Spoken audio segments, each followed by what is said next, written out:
Hey, what's up, everybody? So I got it going. I got my parts in, and got the Phidget. I'm gonna explain the wiring. It looks like I will probably be selling these now. If you guys are interested, hit me up. But I'll explain the wiring. This is kind of in case you guys want to give it a stab at this. I strongly encourage you to go that route if you want. These are NeoPixels. I chose to go with 100 millimeters. I could do them in 80, 90, 100, 120, whatever you want. It's 3 cable ready. Obviously your power, ground, and data. Individually wired LED rings. I haven't had time to do the script. I've been busy with my builds. Since I had already a couple of Phidgets lying around, I went ahead and gonna do this demo for the Phidget only. So the Phidget is a 12-volt relay. Only problem is that 12 volts and 5-volt ring don't play good. So the part I was waiting for, I wanted to do some testing, were these little 12 volt to 5-volt converters. Because if I were to put 12 volts into that ring, I'd fry it. I just wanted to make sure that I was able to connect it right and connect it how it should be. With that being said, I have 4 relays here, so I could potentially plug in up to 4 different lights using darkroom. One set can power my the 12-volt lights around the frame if you'd like. You don't need a reducer in voltage, because if you get the LED strip lights, you could just plug them in and control them differently. The other set can power your LED ring. Sorry, I'm getting some Facebook messages here. Third and fourth set, you can either leave them blank or figure out what to do with them later. Right now, I just kind of pre-wired my setup, not only for my ring, but also for, since I'm going to be working on some LED lighting for my new round booth, I'm going to plug in some 12-volt lights. So the way I wired it, this is how I'm going to show you guys. That way you guys can make sense of it. The first input is basically your power here. It's NO. I think it stands for never open, or I forget what it stands for. But anyways, NO is mainly, that's where your power is going to go for.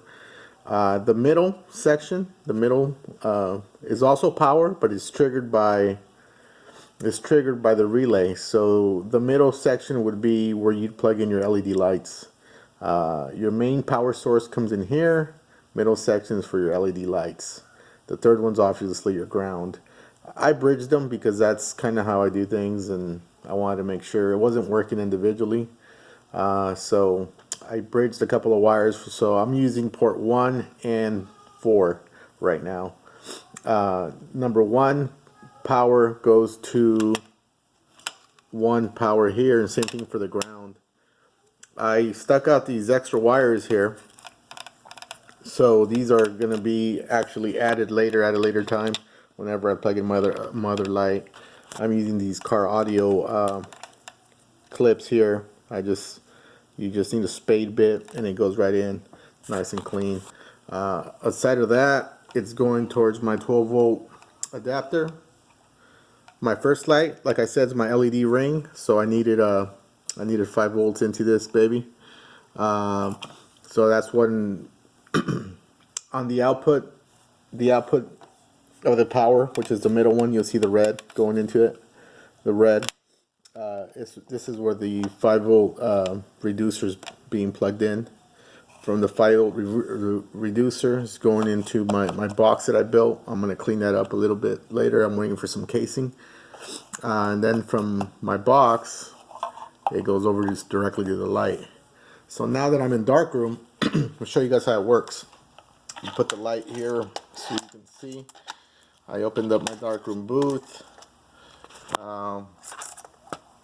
and it detected my Phidget. Obviously the Phidget also, it doesn't only, so you need to feed it power for your lights, and the way it communicates to darkroom is via USB.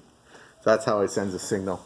So now that I have my darkroom open, I have my sequence set up where my booth commands, and I think I have my commands here. Let me see, let's do an update. So it's I'm telling my Phidget here on the device that I wanted to turn on.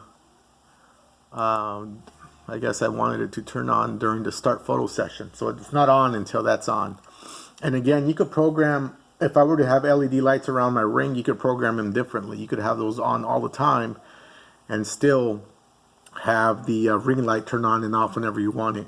It's just a matter of programming it within the booth. Obviously during the picture, during the photo, the way I have it is I have it to shut off, just to reduce any type of glare. So just for purposes of demoing this, I know it's already getting pretty lengthy. Here we go. So I'm gonna, when I hit 0, my light will turn on. When I click on this 0, I don't know if you guys can see it right there, the 0. So I'm gonna go ahead and click on it now, and there it is. I have the ability.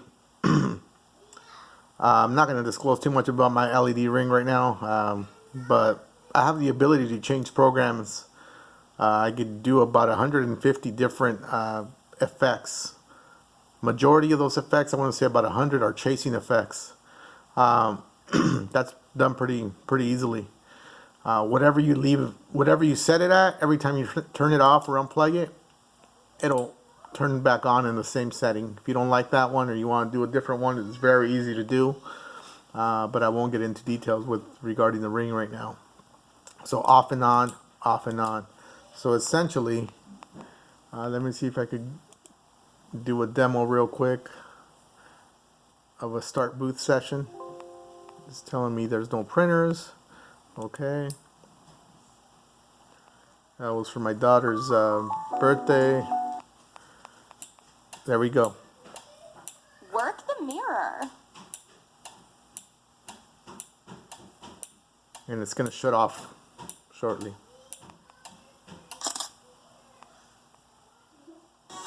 Looking good.